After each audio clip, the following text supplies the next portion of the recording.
হচ্ছে বংশানুক্রমিক বা lifestyle habits. Alcohol এবং টোব্যাকো কেউ যদি একসঙ্গে ব্যবহার করেন, ইট ইজ টেনফোল্ড, অনেক বেড়ে যায়। এই সবগুলোই কিন্তু প্রি ক্যান্সারাস।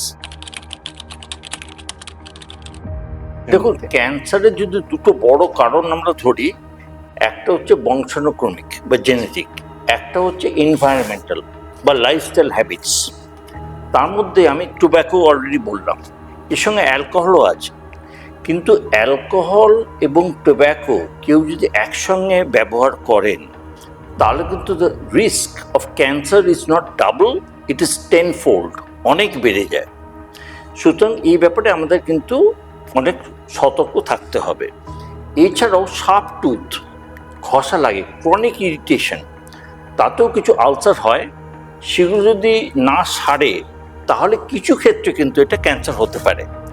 এছাড়াও মুখে বিভিন্ন বলতে পারি দুর্গন্ধ বা মুখ ঠিকমতো যাদের খুলছে না, একটা অসুখ হয়, তাকে বলে ওরাল সাবমিউকাস ফাইব্রোসিস। যারা তামাক সেবন করেন বা চুইং করেন, তাদের মুখটা খোলে না। এই সবগুলোই কিন্তু প্রি ক্যান্সারাস। তারপর সাদা কালো দাগ মুখের মধ্যে। তাই আমরা বারবার বলি যে tobacco is the largest reason for oral cancer or head neck cancers. And একটা প্রচলিত কথা আছে, আমি সেটা আজকে বলতে চাই, that in the world today we need food, not tobacco.